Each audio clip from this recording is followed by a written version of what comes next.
Agora, pois, ó Senhor, olha para as suas ameaças e concede aos teus servos que falem com toda ousadia a tua palavra, enquanto estendes a mão para curar, e para que se façam sinais e prodígios pelo nome do teu santo Filho Jesus. E olha aqui o resultado. Quando você ora, mas ora mesmo, não só ficar miando que nem gato, mas quando você ora. Porque muita gente fica miando que nem gato.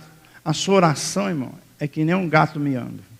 Você tem que levantar a sua voz. E tendo eles orado,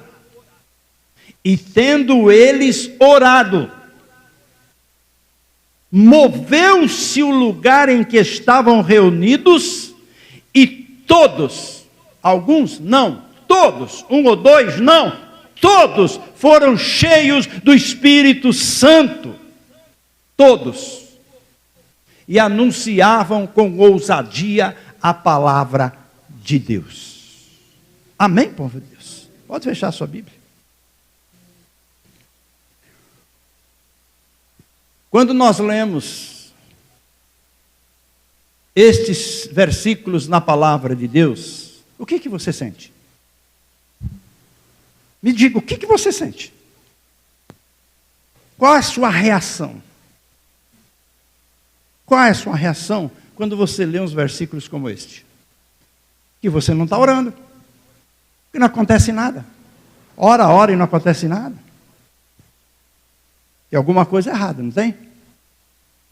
Porque o nome poderoso de Jesus, irmão, quando nós clamamos Ele, até o inferno treme.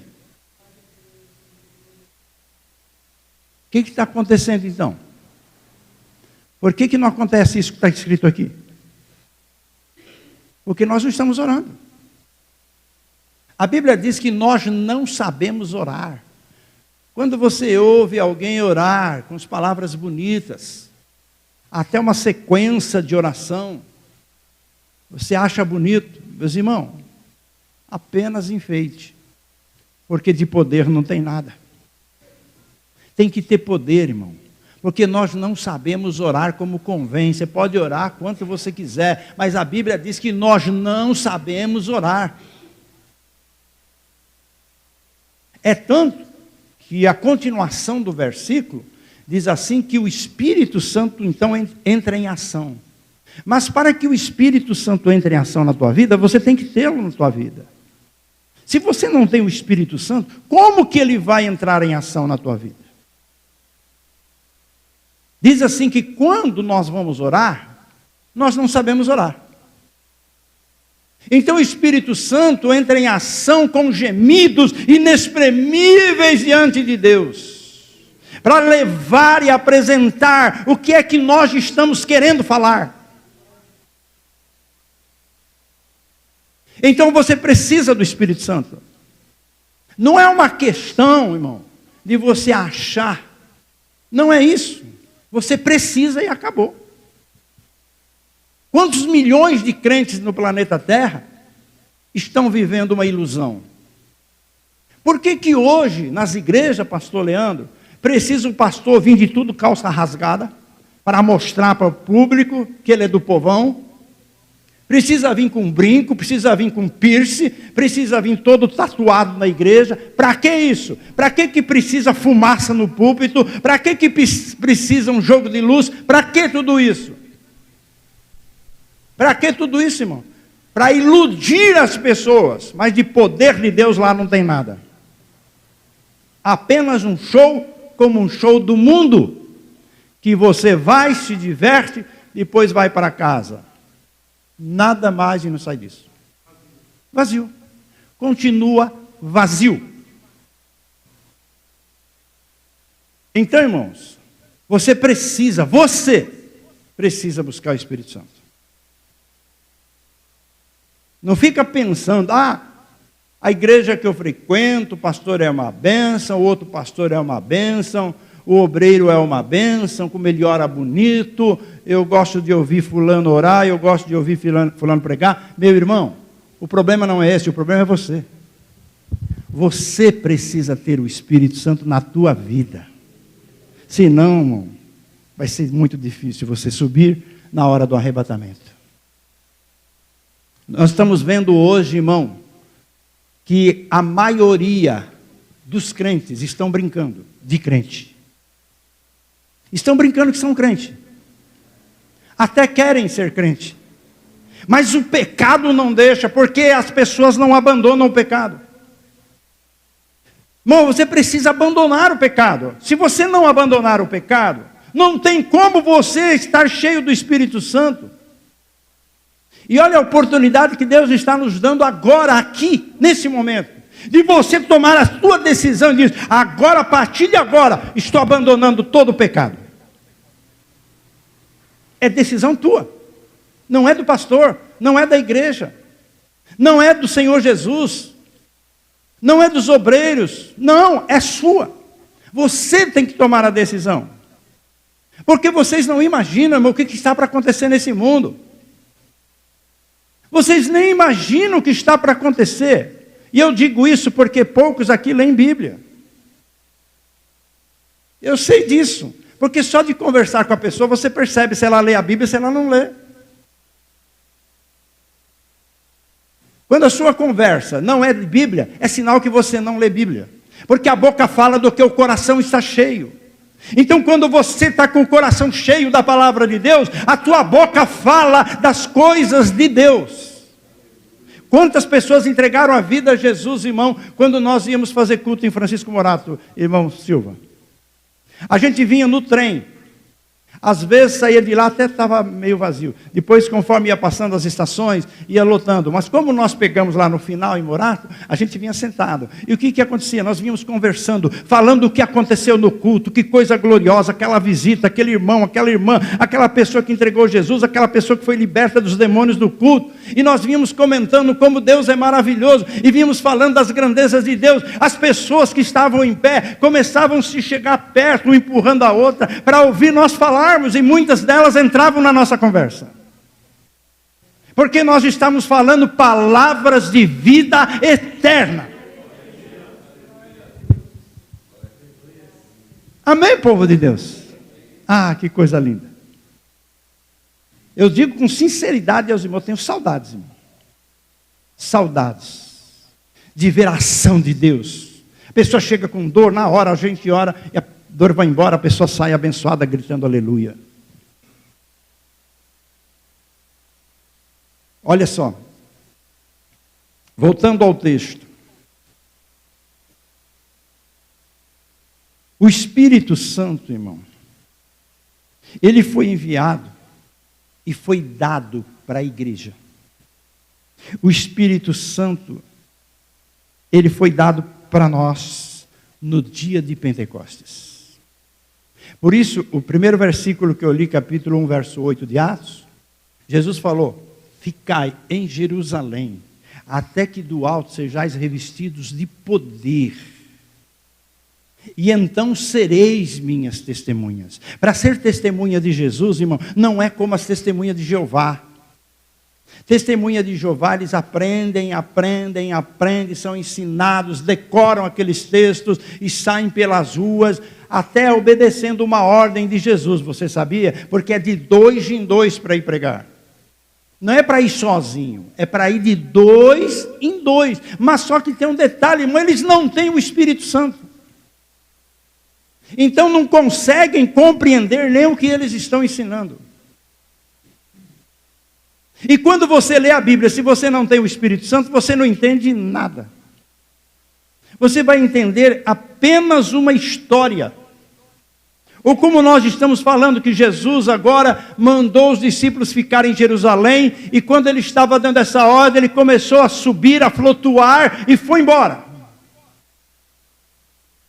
E os discípulos ficaram ali olhando, e aquela nuvem cada vez aumentando mais e cobriu o Senhor Jesus deles. E eles não podiam ver o Senhor Jesus mais. Então foi necessário Deus mandar 2 anjos ali, um de cada lado, onde eles estavam. E eles então olharam para os anjos, porque os anjos apareceram com vestes blancas resplandecentes. Então a atenção deles foram chamada para aqueles anjos. E eles disseram: o que vocês estão olhando para cima? Esse Jesus que foi assuntos ao céu, do mesmo jeito ele irá descer. Mas agora vocês vão e façam o que ele mandou. O que Jesus mandou? Ele falou a última coisa, irmão. A última coisa foi essa: ficai em Jerusalém, até que do alto sejais revestidos de poder. Hoje nós vemos uma cambada de gente pregando a palavra de Deus sem o Espírito Santo. É na televisão, porque tem dinheiro. E você começa a ouvir aquilo, você sente até mal. Você que tem o Espírito Santo, irmão, você começa a ver aquela baboseira, aquelas mentiras, aqueles maus ensinamentos. Você começa a sentir mal, porque o Espírito Santo te incomoda. Isso está errado, não é desse jeito. E milhões de pessoas talvez ouvindo isso. Mas que bem Jesus falou, né? Que a porta é estreita e poucos são os que vão acertar nela. O caminho é largo e a porta larga, e são muitos que vão por ele. Veja bem, irmão. Então, no dia de Pentecostes, Deus deu um presente para a igreja.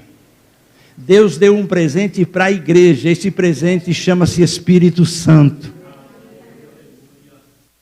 Quando alguém vai te dar um presente, o que você faz, pastor? Você estende a mão para pegar o seu presente. Ou já aconteceu de alguém for te dar um presente e você disser ou dizer: não quero? Já aconteceu isso? Já aconteceu com você? Ou você foi dar para alguém e alguém falou: não quero. Você vai falar: vou passar um pix para você. Você: não precisa não. Mas no fundo ela está falando: passa sim. Hein, irmão? Deus, Ele deu para nós, através de Jesus, um presente que chama Espírito Santo. Pedro, depois desse dia de Pentecostes, a primeira mensagem foi essa, quando as pessoas perguntaram: e agora? Matamos Jesus, o que nós vamos fazer? Arrependei-vos e sejam batizados em nome de Jesus, para perdão desses pecados. E recebereis o quê? O presente. Recebereis o dom do Espírito Santo.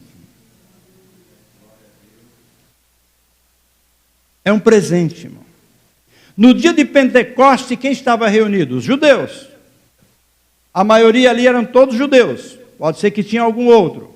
Mas a maioria que estavam ali, porque na realidade, nós temos até falado e aprendido o seguinte: eles desceram do monte e foram para onde Jesus falou que era o mesmo lugar onde Jesus ministrou a ceia.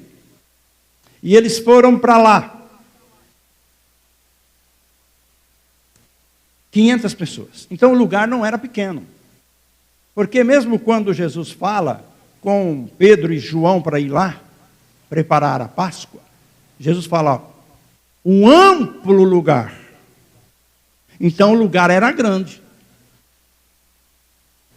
Talvez está acontecendo isso com muita gente da igreja. Passa um dia, o Espírito Santo não vem. Passa 2, o Espírito Santo não vem.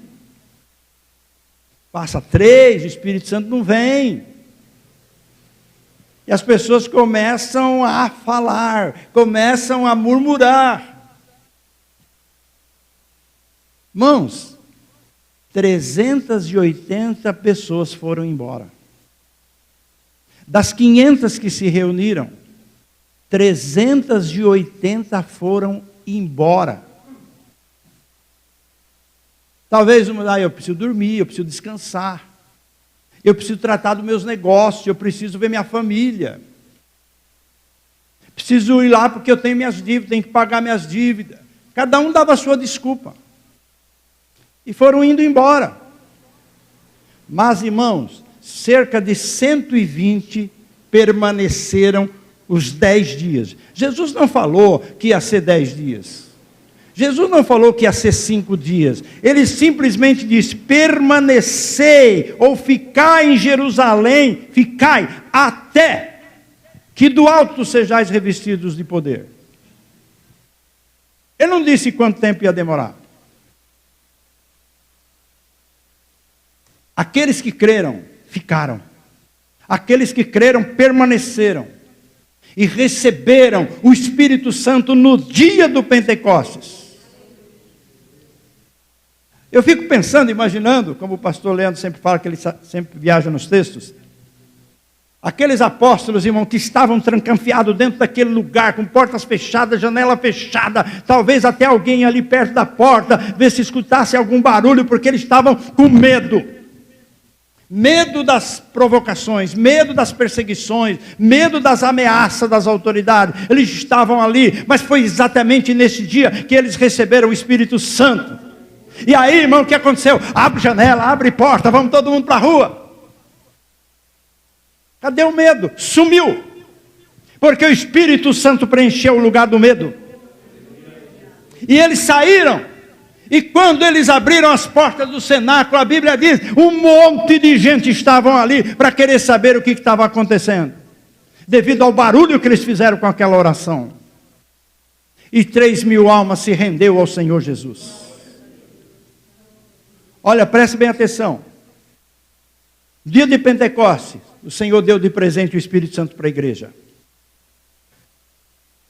Depois, ainda eles tinham alguma dúvida a respeito dos gentios.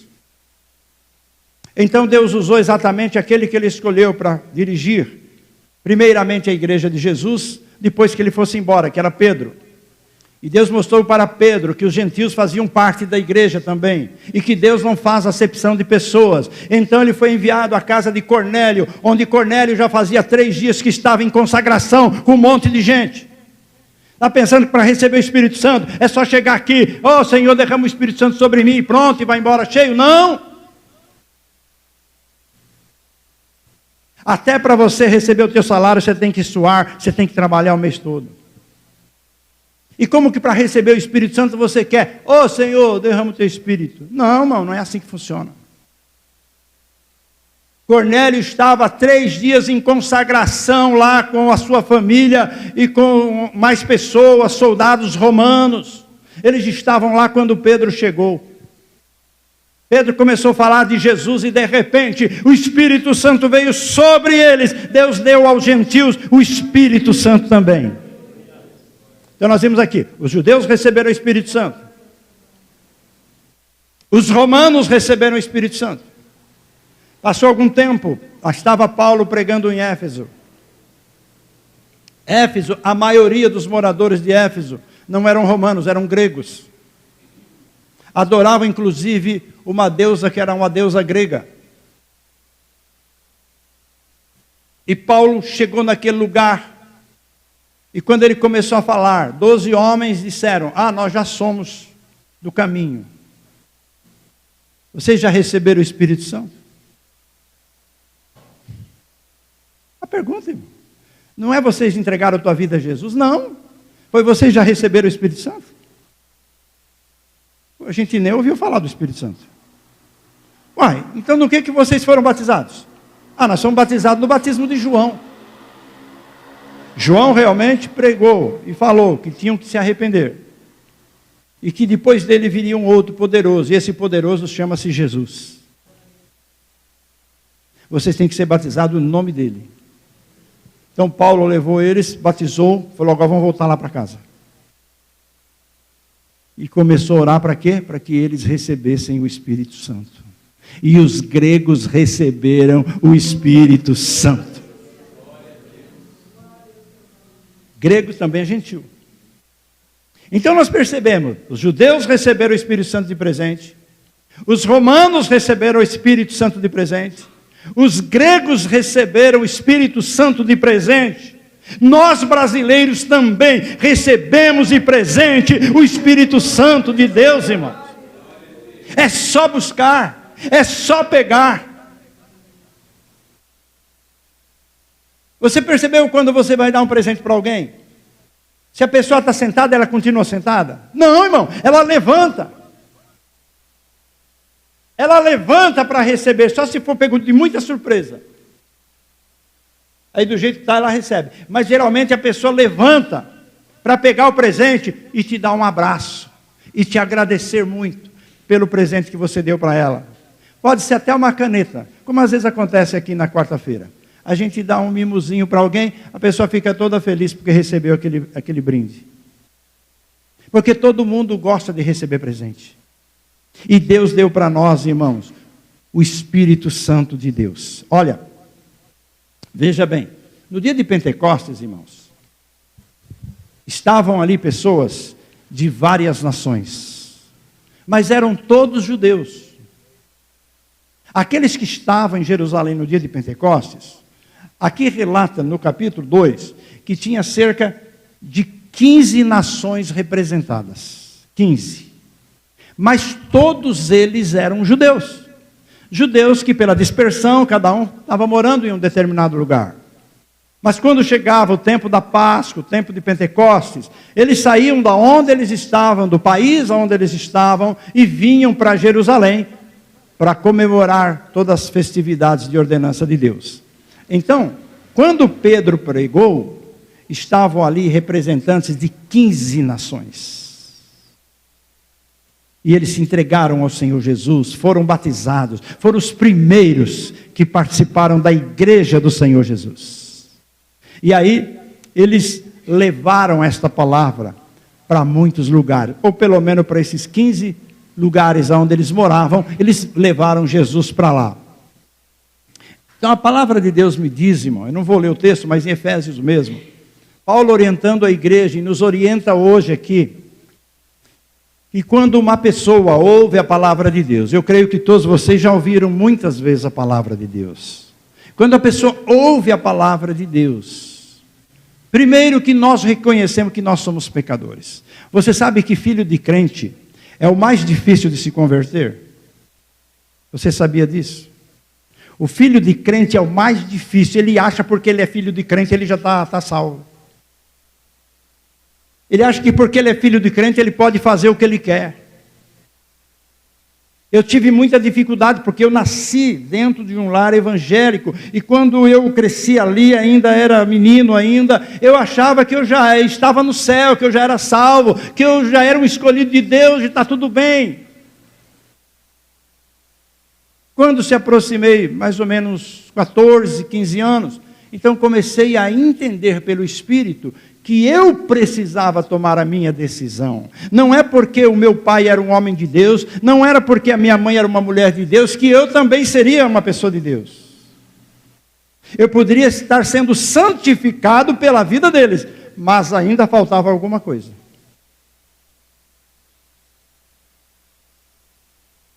Fui batizado naquele batismo que os irmãos já sabem que não é batismo. Um pouquinho de água na cabeça quando era criança, mas aí comecei a entender que aquilo lá não é batismo. Aí eu casei. E depois de casado eu fui entender que eu precisava descer as águas do batismo. Entendeu, povo de Deus? Então veja bem, o que eu quero dizer para vocês é o seguinte: enquanto uma pessoa ouvindo a palavra de Deus e não tomar a sua decisão, Deus não pode fazer nada por ela. Você tem que tomar a tua decisão, entregar a tua vida ao Senhor Jesus, reconhecer que você é um pecador e que você está condenado. E que se você não tomar a tua decisão, você vai para o inferno. Mesmo sendo filho de crente, mesmo frequentando a igreja. A Bíblia diz assim então, que quando você então reconhece que você precisa de um Salvador, recebe o Senhor Jesus, entrega a tua vida a Ele, aí acontece um milagre maravilhoso que está escrito aqui em Efésios, que nós somos selados por Deus, nós somos selados com o Espírito Santo. Quem nos sela é o Espírito Santo. O Espírito Santo é que nos sela. Você sabe o que é ser selado? O que é um selo? O que é um selo? O selo é uma assinatura que vale. Você já reparou? Tem até um provérbio de brincadeira que a turma diz assim, quando você assina qualquer coisa, falou, ó, essa assinatura aí, mais R$2, você toma um cafezinho no bar. Quer dizer, aquela assinatura não vale nada, porque você tem que pagar os R$2. Mas quando a assinatura é válida, Você já viu que tem aquele reconhecimento de firma que você tem no cartório?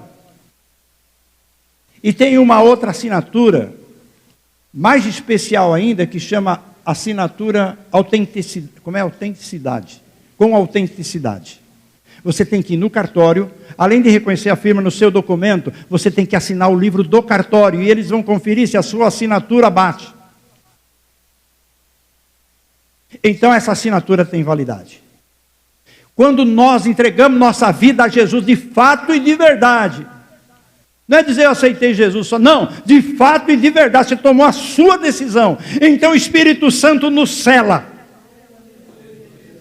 Nós somos selados pelo Espírito Santo. Nós temos em nós o nome do nosso proprietário. Nós passamos a ser de Deus.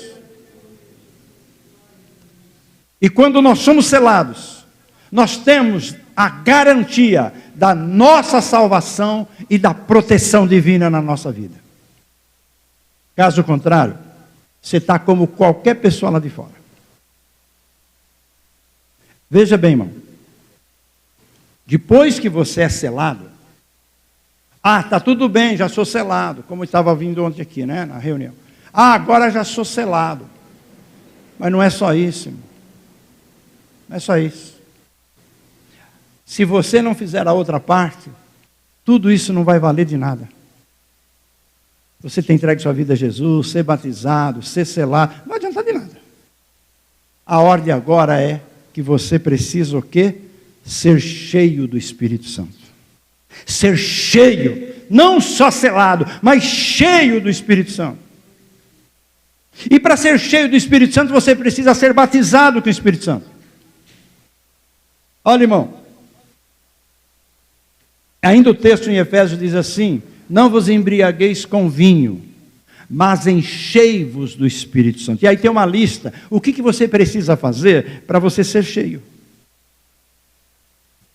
Aí começa a lista do que você tem que fazer.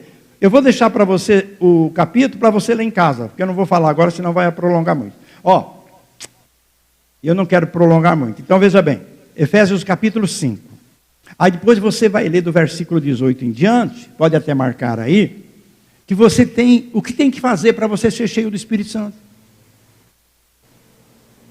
Porque senão, irmão, você nunca consegue ser cheio do Espírito Santo. Não é com um louvor aqui na igreja, não é com uma oração aqui, tem que ter uma preparação. Por isso que eu disse domingo passado, vamos nos preparar com jejum, com oração, com cânticos, esta semana, porque hoje nós vamos buscar o Espírito Santo. Você se preparou? Não. Você levou tua vida normal lá, como qualquer pessoa? Então como que você quer receber o Espírito Santo, irmão? Então a ordem é essa: enchei-vos do Espírito e não de vinho. O que o vinho representa? O vinho representa exatamente as nossas preocupações, as coisas do mundo. Nós temos que viver? Temos que viver nesse mundo? Temos, porque nós estamos aqui. Mas lembre-se de uma coisa, nós não somos daqui. Você não é daqui. O que você está fazendo com as coisas daqui? Tudo isso, irmão, é em vão. A Bíblia diz que tudo que nós fazemos aqui, para nós, para a nossa casa, para a nossa família, para o nosso bem-estar, a Bíblia diz assim que tudo isso é correr atrás de vento. Não vale de nada. Porque o que vai nos acompanhar na nossa saída daqui para o futuro são as obras que nós fizemos para Ele. O pastor Leandro passou aqui a semana pintando essa igreja. Essa obra, irmão, pode ter certeza. O anjo do Senhor já anotou. Dia tal, mês tal, no Brasil, Pirituba. Leandro Aparecido Cruz esteve pintando a igreja, brasileiros pegar a Bíblia. Está lá. Essa obra é contada. Essa obra é contada. Mas aqui ele faz, pintando a casa dele, pondo piso na casa dele, isso aí não é contado. Porque ele está fazendo para ele. Ele está fazendo para a família dele.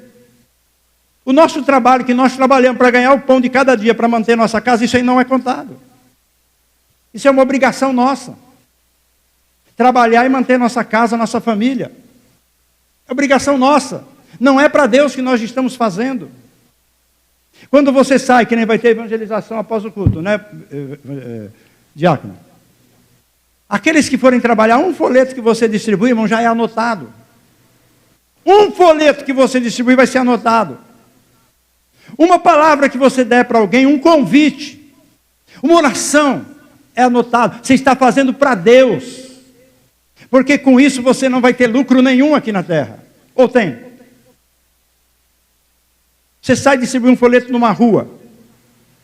Você ganhou alguma coisa para distribuir aquele folheto? Não, você fez porque você quis fazer. Mas tem um detalhe, irmão, porque o Espírito Santo te impulsionou e você está fazendo a obra para Deus. Essa obra é contada. Entendeu? Olha, povo de Deus, você percebeu como a obra de Deus é coisa séria? E a nossa vida não vale nada? Por mais que alguém se esborrache de tanto trabalhar, irmão. Não tem valor nenhum isso aí. Você pode dar a tua saúde, o teu sangue. Aquilo que nós fazemos para esse mundo, aqui no mundo, para nós não vale nada. Agora, quando nós fazemos para a obra de Deus, é que tem valor. Vocês estão entendendo, povo de Deus? Agora, nós temos que fazer o suficiente para manter a nossa casa. Agora, se você for um dizimista fiel, Deus promete te prosperar. Se você for um dizimista fiel, Deus te prospera. Às vezes, quando fala em prosperar, a pessoa pensa que é ter muito dinheiro no banco. Não é isso, irmão. Você tem uma vida próspera, abençoada por todos os lados. Isso é prosperidade. Bom, você sabia que quando Jesus ressuscitou, os apóstolos, as pessoas que estavam com ele quando ele apareceu, eles foram selados com o Espírito Santo. Eles estavam todos ali trancafiados no lugar, com medo. Jesus apareceu no meio deles, disse: paz seja convosco. E aí Jesus fez uma coisa extraordinária.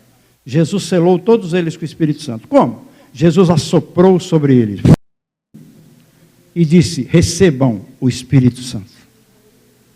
Eles foram selados com o Espírito Santo. Mas para ser cheio do Espírito Santo, só muitos dias depois, só lá no Pentecostes. Então é a mesma coisa, irmão. Nós somos selados quando cremos. Mas ser cheio do Espírito Santo é outra coisa. Então, quando nós somos cheios do Espírito Santo, irmão, nós temos vontade de fazer a obra de Deus. Veja bem. Eu quero dizer uma frase para você que eu aprendi. É o seguinte, ó. Sem o Espírito Santo é impossível ser cristão. Sem o Espírito Santo é impossível ser cristão. O Espírito Santo, ele nos capacita a viver uma vida com Cristo. É o Espírito Santo, irmão, que nos capacita a viver essa vida de cristão. Como que vamos viver uma vida de cristão nesse mundo aqui? É o Espírito Santo que nos capacita para evangelizar. É o Espírito Santo que nos capacita para anunciar Jesus. É o Espírito Santo que faz isso em nossa vida. Não é por nós. Se nós formos com as nossas forças, irmão, nós não vamos conseguir fazer nada. E não vamos ter fruto nenhum. Olha, veja bem. Então, irmãos, vamos encerrando a palavra dizendo o seguinte: todos nós precisamos do ar para respirar. Ou não é? E precisamos de um ar puro. Nós precisamos de ar para respirar. E como nós precisamos do ar para respirar, nós precisamos do Espírito Santo. Senão nossa vida espiritual não tem como respirar.